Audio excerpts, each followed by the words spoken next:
마태복음 21장 33절에서 41절까지 말씀.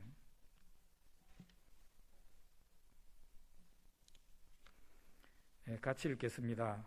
다른 한 비유를 들으라. 한 집 주인이 포도원을 만들어 산 울타리로 두르고 거기에 즙자는 틀을 만들고 망대를 짓고 농부들에게 새로 주고 타국에 갔더니 열매를 거둘 때가 가까우매 그 열매를 받으려고 자기 종들을 농부들에게 보내니 농부들이 종들을 잡아 하나는 심히 때리고 하나는 죽이고 하나는 돌로 쳤거늘 다시 다른 종들을 처음보다 많이 보내니 그들에게도 그렇게 하였는지라. 후에 자기 아들을 보내며 이르되 그들이 내 아들은 존대하리라 하였더니 농부들이 그 아들을 보고 서로 말하되 이는 상속자니 자 죽이고 그의 유산을 차지하자 하고 이에 잡아 포도원 밖에 내쫓아 죽였느니라. 그러면 포도원 주인이 올 때에 그 농부들을 어떻게 하겠느냐. 그들이 말하되 그 악한 자들을 진멸하고 포도원은 제때에 열매를 바칠 만한 다른 농부들에게 새로 줄지니이다. 아멘.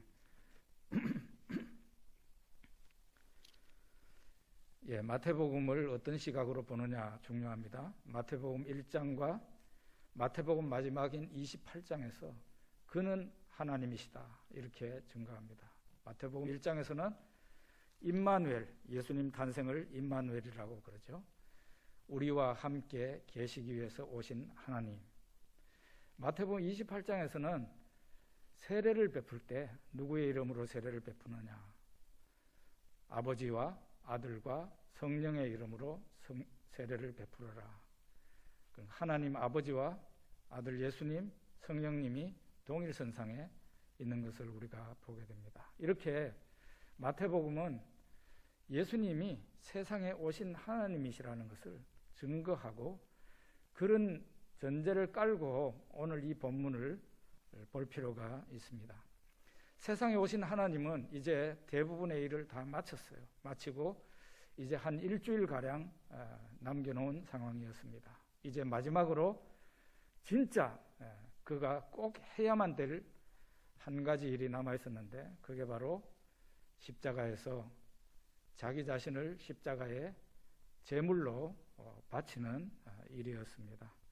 하나님이 이 세상에 인간이 되어서 오신 것도 쇼킹한 일이지만 하나님이 한 인간으로서 죄 지은 사람, 특별히 하나님과 원수된 자들을 위해서 자신의 몸을 제물로 바쳤다는 것, 이거는 정말 너무너무 쇼킹한 일이 아닐 수가 없습니다. 하나의 그 아이러니는 하나님이 죽으실 때 하나님의 도시라는 예루살렘에서 죽는다는 거죠. 이게 정말 아이러니입니다. 그리고 누구의 손에 죽습니까? 하나님의 백성이라는 유대인들, 그리고 하나님을 가장 가까이에서 섬긴다는 종교 지도자들의 그 미움을 받아서 그들이 빌라도 총독에게 넘겨주죠. 죽여달라고. 빌라도 총독은 나는 저 사람 죄를 찾으려고 해봤는데 못 찾았다. 그냥 때리고 난 뒤에 그냥 풀어주겠다 그러니까 아니라고, 십자가에 못 박아야 된다고 해서 그들의 목소리가 빌라도 총독을 이겼다 그랬어요. 그래서 하나님의 백성이라는 사람들, 하나님을 가장 잘 섬긴다는 성전의 종교 지도자들, 그들의 모함으로 하나님이 십자가에서 죽으신다는 것, 이거는 정말 세상에 이런 일이 있을 수 있을까? 그런 생각을 해봅니다. 하나님을 믿는 신자가 하나님을 죽일 수 있나? 하나님의 교회 지도자라면은 누구보다 열심히 하나님을 섬긴다고 하는 사람들인데 그 사람들의 손으로 하나님이 죽게 되는가? 참 이럴 수도 있구나 우리가 생각하게 됩니다. 우리 마태복음 21장 1절에서 3절을 한번 읽어봅시다. 그들이 예루살렘에 가까이 가서 감람산 벳바게에 이르렀을 때에 예수께서 두 제자를 보내시며 이르시되 너희는 맞은편 마을로 가라. 그리하면 곧 매인 나귀와 나귀 새끼가 함께 있는 것을 보리니 풀어 내게로 끌고 오라. 만일 누가 무슨 말을 하거든 주가 쓰시겠다 하라. 그리하면 즉시 보내리라 하시니. 나귀, 나귀나 당나귀나 같은 짐승을 말하는 거랍니다. 당나라에서 온 나귀라 그래가지고 당나귀라고 그런답니다. 이 나귀는 여러분 직접 보셨습니까? 저는 오래전에 한번 봤었는데, 이야, 정말 조그마한 짐승이에요. 그런데 굉장히 단단하게 생긴 짐승입니다. 잡식성이에요. 아무거나 잘 먹는 잡식성에다가 힘이 매우 세고 끈기, 인내력이, 지구력이 대단한 짐승이라서 며칠 동안 굶은 상태에서도 약 100kg 정도의 짐을 덩어리에 지고 갈 수 있다고 그럽니다. 대단한 나귀죠. 대단한 나귀입니다. 근데 이 나귀는 고집이 세다고 그렇게 알려져 있는데 실제로는 고집이 센 게 아니랍니다. 워낙 이 나귀가 겁이 많대요. 그리고 소심하답니다. 그래서 잘 놀란다는 거죠. 잘 놀란다. 근데 말이나 소는 놀라면 어떻게 됩니까? 막 길길이 뛰죠. 소가 한번 놀라면 온 동네를 뒤집어 놓습니다. 근데 나귀는 놀라게 되면 어떤 현상을 보이느냐? 그냥 서 있는 그 자리에서 꼼짝 안 한다는 거죠. 아무리 잡아 끌려고 그래도 얘가 버티고 움직이질 않는다는 거예요. 그래서 고집이 세다는 그런 오해를 받는다는 거죠. 워낙 소심하고 겁이 많은 짐승인데 겁나는 일이 있다든가 놀래게 되면 그 자리에서 그냥 발이 완전히 얼어붙어서 꼼짝을 안 한다는 거죠. 이 예수님께서 제자들 둘을 보내시면서 맞은편 마을로 가서 나귀를 풀어서 끌고 오너라 그랬습니다. 그런데 가서 이제 보니까 나귀 어미가 있고 나귀 새끼가 있습니다. 나귀 새끼는 당연히 이 줄이 없고 고삐가 없고 나귀 어미가 이렇게 매여 있었습니다. 그 매여 있는 나귀 어미를 이렇게 줄을 푸니까 주인이 나타나서 왜 그것을 풀고 있나고 제자들이 예수님 시키신 대로 했습니다. 우리 주님이 쓰신답니다. 그러니까 그 주인이 순순히 허락을 해서 풀어서 끌고 왔습니다. 어미 나귀를 끌고 오니까 새끼 나귀는 줄이 없지만 그냥 따라서 예수님 있는 데까지 온 겁니다. 놀랍게도 예수님께서는 짐을 많이 실어보고 훈련이 잘 된 나귀, 어미 나귀를 타신 게 아니라 줄도 없고 그리고 훈련도 안 되고 사람도 한 번도 태워본 적이 없는 새끼 나귀를 예수님께서 타시게 됩니다.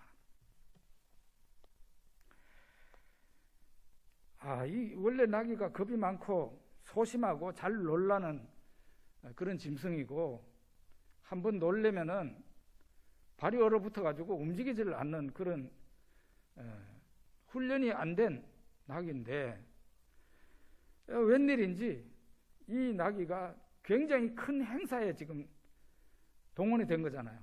굉장히 큰 행사에 동원이 됐어요. 그리고 예수님을 사람을 이전에 태운 적이 없는데 예수님을 처음 자기 덩어리에 태우게 됩니다. 어땠습니까?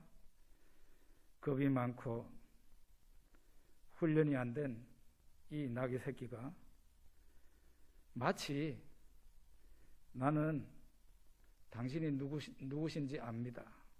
그런 태도예요. 그런 태도. 말을 안 해서 그렇지. 나는 당신을 태워드리기 위해서 지금까지 기다리고 있었습니다. 저는 당신이 누군지 압니다.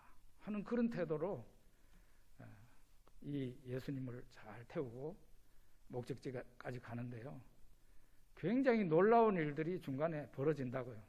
막 사람들이 길에 엄청나게 많은 사람들이 예수님 오는 것을 환영하고 있었단 말이에요. 길바닥에다가 자기 옷을 펴는 사람도 있고 종려나무 가지를 펴는 사람도 있고 종려나무 가지를 막 흔들면서 호산나 다윗의 자손이여 하면서 막 찬송을 부르니까 이 나귀 새끼가, 경험도 없는 나귀 새끼가 충분히 놀랄 만한 상황이고 발이 얼어붙을 상황인데 그러지 않습니다. 아주 예수님을 편안하게 덩어리에 태우고 순순히 순종하면서 예수님이 가자는 대로 잘 갔던 그런 나귀의 모습을 우리가 여기에서 보게 됩니다.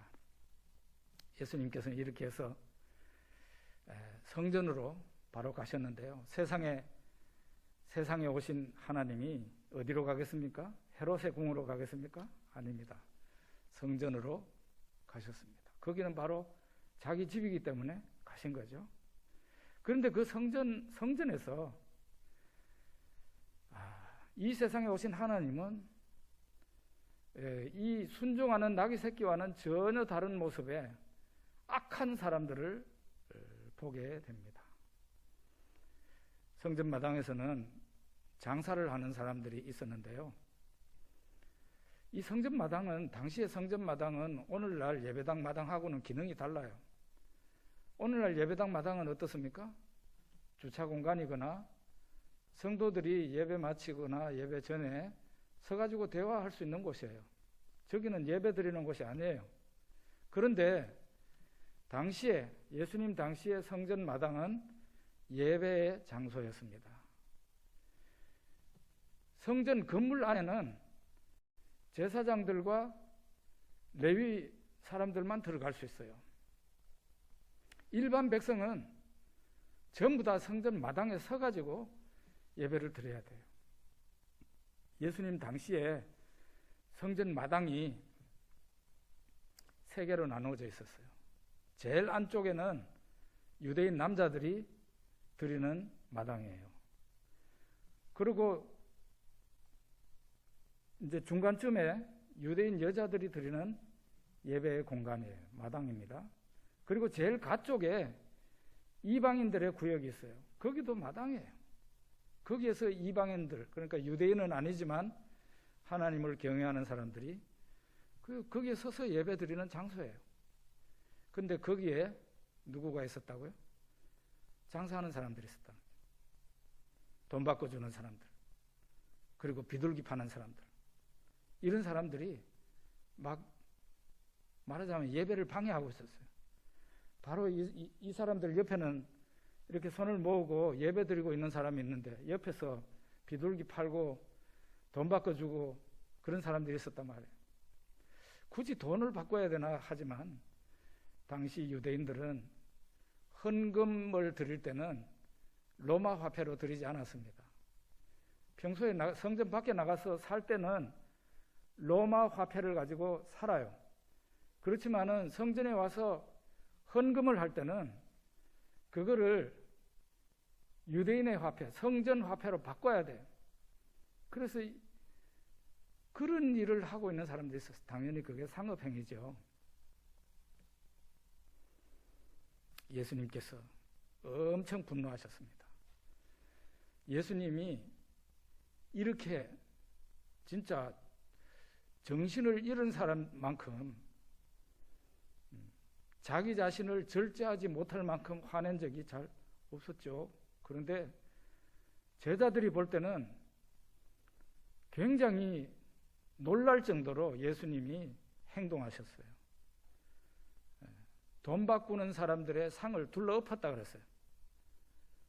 그리고 비둘기 파는 사람들, 이런 사람들을 예수님이 그 노끈을 채찍으로 만들어서 때리면서 여기서 나가라고, 내 아버지 집을 강도의 소굴로 만들지 말아라, 이러면서 예수님이 아주 크게 화를 내는 그런 장면을 보게 됩니다. 그러면 이 장사를 하는 사람은 성전 마당에, 예배의 공간에서 장사를 하게 된 사람들은 어떻게 하게 됐을까요? 결국은 종교 지도자들의 그 부패와 관련성이 있어요. 이 사람들과 지도자들 간에 결탁이 있었던 거죠. 이익금에 얼마를 준다든지 이렇게 해서 이들이 여기에서 장사를 하게 된 거예요. 결국은 종교 지도자들의 부패와 관련이 있었던 겁니다.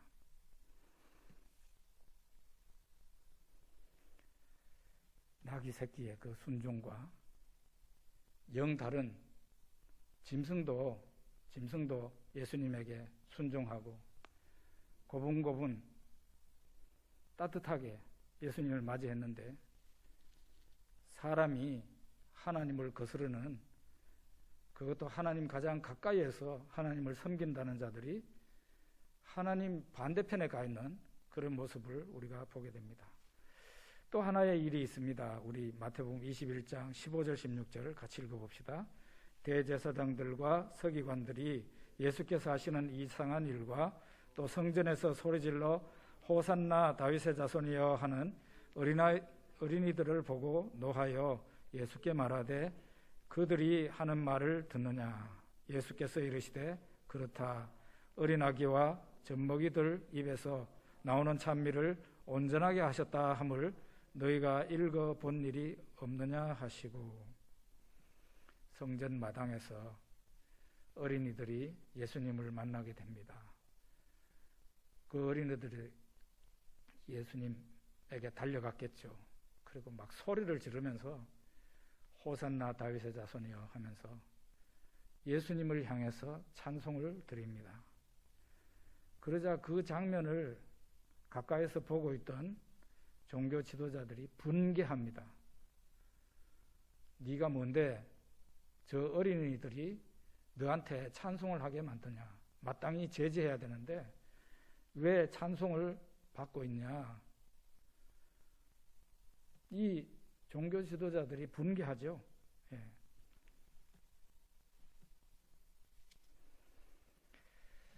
우리가 한번 생각해 보면 종교 지도자들은, 교회 지도자들은 하나님을 가장 가까이에서 섬기는 사람들입니다.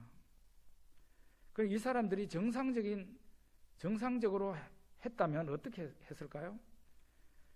다른 사람은 예수님을 못 알아봐도 이 사람들은 예수님을 알아봤어야만 돼요. 예수님을 알아봤어야 된다고.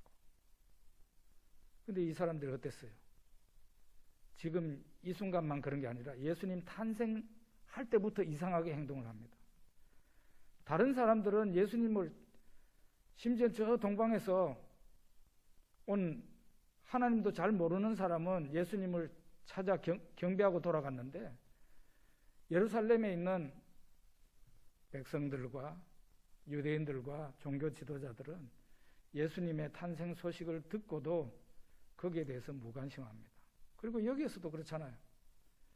다른 사람은 예수님을 못 알아봐도, 심지어는 어린이는 예수님을 못 알아봐도 이 사람들만큼은 예수님을 알아보고 예수님 성전에서 섬기던 사람들이니까 대환영하고 그렇게 해야 되는데 완전 반대예요. 예수님에게 화를 내고 분개합니다. 그리고 예수님을 대적합니다.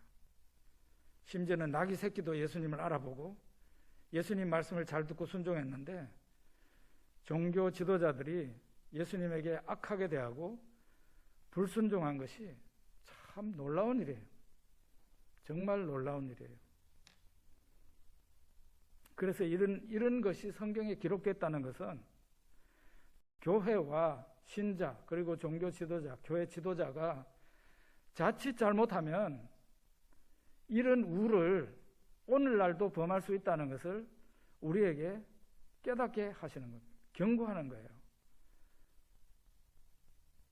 신자가 하나님 반대편에 가서 서기를 원하겠어요?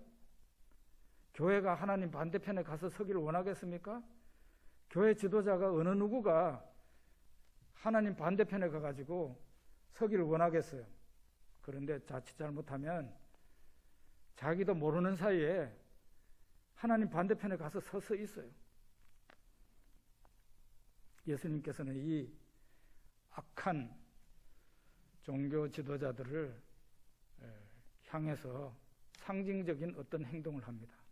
너희들 그런 식으로 살면 하나님 앞에 엄청난 저주를 받게 된다는 것을 상징적으로 행동하시는데, 그게 바로 열매 없는 무화과 나무를 저주하신 거예요. 예수님이 이른 아침에 제자들과 함께 예루살렘으로 들어오시는 과정에서 제사장들이 많이 사는 그 동네를 통과하게 됩니다. 그 동네 앞에 거리에 아주 무성한 잎을 가지고 있는 무화과 나무를 보게 됐어요. 그래서 예수님께서 배가 고팠기 때문에 그 무화과에, 혹시 무화과 나무에 열매가 있을까 싶어서 다가갔는데 열매가 없습니다. 예수님께서 그 무화과 나무를 향해서 저주를 하죠. 이제부터 영원히 너에게서 사람들이 열매를 따먹지 못할 것이다. 그랬어요. 그 무화과가 즉시 말라버렸다 그랬어요. 저주를 받은 겁니다. 예수님께서 생각도 없고 머리도 없는 그 무화과를 왜 저주하셨나? 그것은 상징적인 행동이에요. 그 무화과 나무가 서 있는 곳이 제사장들의 마을이에요. 교회의 지도자라면서 하나님 가장 가까이에서 섬긴다면서 하나님을 향해 아무런 선한 열매도 보여주지 못하는, 하나님의 사람답지 않은, 오히려 하나님 반대편에 가서 서 있는 이런 사람들에게 하나님의 저주가 임하게 된다는 것을 상징적으로 보여주신 겁니다.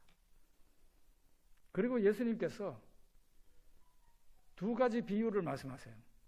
다 포도원과 관련이 있어요. 첫 번째 비유가 어떤 사람이 포도원을 가지고 있어요. 그리고 두 아들이 있습니다. 이 두 아들에게, 첫째 아들 맏아들에게 아버지가 말하는 거예요. 얘야, 오늘 포도원에 가서 좀 일 좀 하거라. 그러니까 이 첫째 아들이 가겠습니다 해놓고는 안 갔어요. 그 다음에 이제 둘째 아들한테 똑같이 말했어요. 오늘 포도원에 들어가서 일 좀 하거라 했더니 이 아들은 싫습니다 했어요.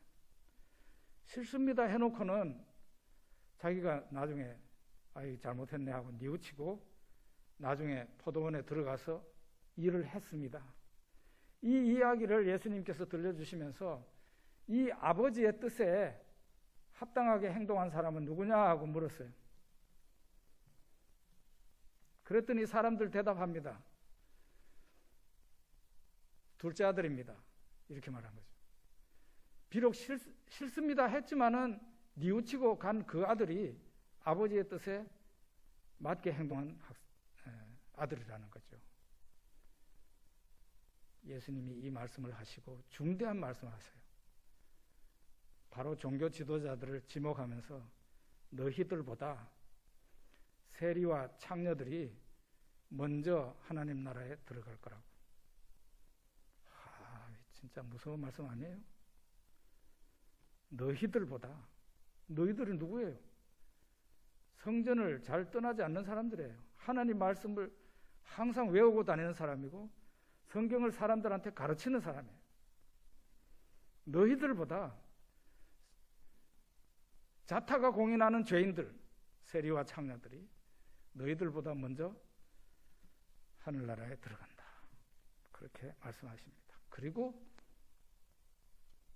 당연히 이 악한 지도자들을 책망하기 위해서 오늘 우리가 예배 중에 읽은 성경 봉독한 그 비유, 포도원 농부의 비유, 포도원의 농부 비유, 그 비유를 말씀하십니다. 이 포도원 주인이 포도원을 만들었는데 완벽하게 만들었습니다. 포도원을 이렇게 산울로 잘 이렇게 울타리도 잘 하고, 그 다음에는 망대까지 세워놓고, 그 다음에 포도 열매가 이제 익으면 따가지고 즙을 짤 그것까지 다 만들어 놓고, 농부들을 불러서 그 사람들한테 새를 주고 외국으로 갔다 왔어요. 외국에 가서 이제 포도원에 포도 딸 때가 되었으니까 종들을 보낸 거예요. 새로 줬으니까 그 얼마를 좀 받으려고. 그랬더니 포도원에서 포도원의 그 농부들이 때리고 죽이고 돌로 치고 했어요. 그 다음에 더 많은 종들을 보냈어요. 그랬더니 똑같이 때리고 죽이고 돌로 치고 이렇게 했습니다. 그 다음에는 이 주인이 나중에는 내 아들은 잘 대해주겠지 하고 아들을 보냈는데, 아들을 갖다가 야 이거는 상속자니까 반드시 죽여야 된다 이러고는 포도원 밖으로 그 아들을 끄집어내서 죽였다 그랬어요. 예수님이 예루살렘 밖으로 끌려나가서 죽었죠. 예수님이 예루살렘 성 밖으로 끌려나가서 죽었다고요. 예언적인 말씀이에요. 당시 교회 지도자들을 이 악한 농부에게 빗대어서 예수님이 말씀을 하신 겁니다. 어떻게 해서 하나님을 가장 가까이에서 섬긴다는 사람, 신자가 이런 식으로 됐을까요? 마가복음 8장 34절 한번 읽어봅시다. 무리와 제자들을 불러 이르시되 누구든지 나를 따라 오려거든 자기를 부인하고 자기 십자가를 지고 나를 따를 것이니라. 존 스토트 목사님은 이 부분을 해석하면서 그랬어요.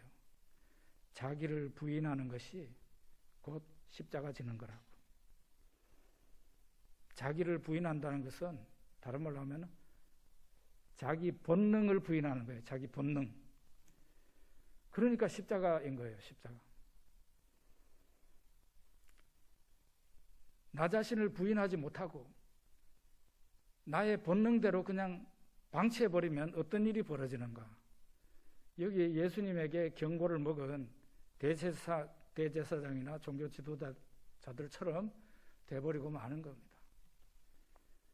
여러분, 우리가 다 본능이라는 게 있습니다. 예수 믿어도 안에 있죠.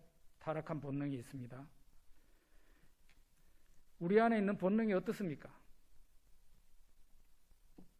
돈을 좋아합니다. 돈을 좋아해요. 우리의 본능은 돈을 좋아하는 거죠. 두 번째로는 육체적인 쾌락을 좋아해요.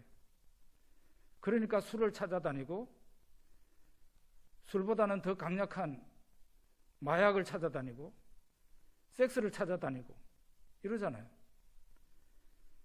그 다음에는 우리의 본능은 권력과 명예를 좋아해요. 이게 다 사람들 안에 다 있는 거예요. 나는 없어요. 그럴 사람, 그거는 양심을 속이는 거 다 있어요. 사람들이 내 앞에 와가지고 선물을 갖다 바치는 거 좋아합니다. 막 내한테 그냥 온갖 아양을 다 떨면서 찬양을 막 하는 거 좋아합니다.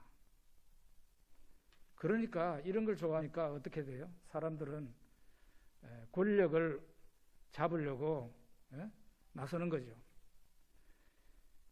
돈을 좋아하고 육체적인 쾌락을 좋아하고 권력과 명예를 좋아하는 게 세상에만 있을까요? 그렇지 않습니다. 우리 믿는 신자들의 세계에도 있고 교회에도 이런 것이 있는 거예요.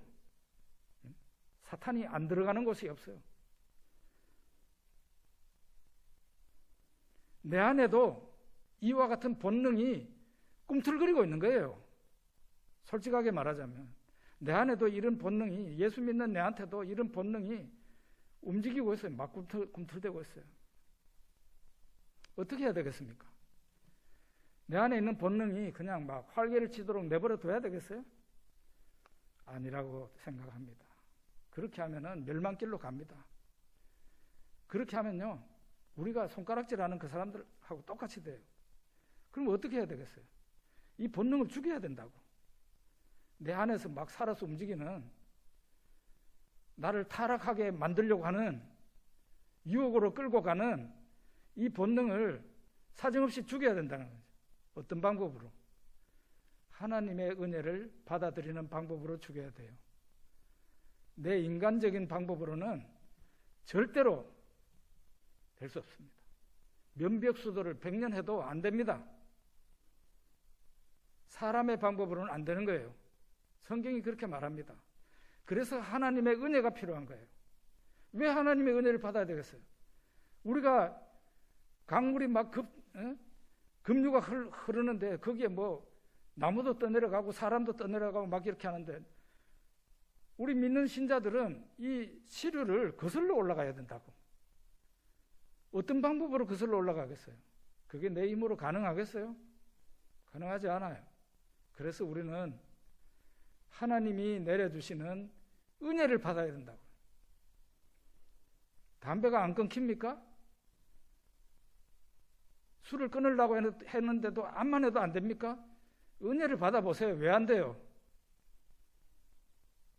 저희 옛날에 술고래였어요. 예수 믿기 전에. 우리 집안은 대대로 술고래 집안이에요. 그런데 하나님의 은혜를 받으니까 술을 먹고 싶지 않아요. 제가 예수 믿고 난 뒤에 신학 대학을 다닐 때 한 3학년 때쯤 돼가지고 당연히 술을 안 먹었죠. 그동안에 몇 년 동안. 어느 날 여름에 땀을 흠뻑 흘리고 난 뒤에 어느 마트에 냉장고 안에 이렇게 보이잖아요. 맥주. 그걸 마시면 너무 시원할 것 같다는 생각이 들어가지고 샀어요.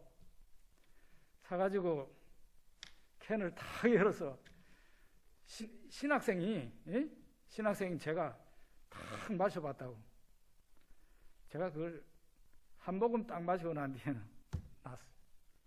맛이 없어서 못 마시겠더라고요. 저한테는 이제 하나님께서 은혜를 주시고 난 뒤에 이게 나하고 너무 안 맞는다는 것이 느껴지더라고요. 담배 피우는 사람들요, 은혜 받아보세요. 그러면은 담배 냄새 맡기 싫다고. 담배 냄새를 맡기 싫어진다니까. 다 은혜 받으면, 하나님의 은혜가 내 속에 들어오면 우리 본능을 거슬러 올라갈 수 있습니다. 그게 바로 유일한 방법이에요. 왜 그래서 성령의 은혜를 왜 받아야 된다고 얘기를 하는 겁니까? 뭐 그냥 펄쩍펄쩍 뛰라고 하는 거예요? 그게 아니고, 이 세상에 가만히 있으면은 내 본능대로 흘러가고 이상한 사람이 되고 마니까 세상을 거슬러 가야 될 거 아니에요. 본능을 죽이고 가야 될 거 아니에요. 무슨 방법으로 본능을 죽이느냐? 하나님의 은혜를 받았어. 그래서 성경을 열심히 읽고 기도하면서 하나님의 은혜가 내 속에 오기를 기도하는 것입니다.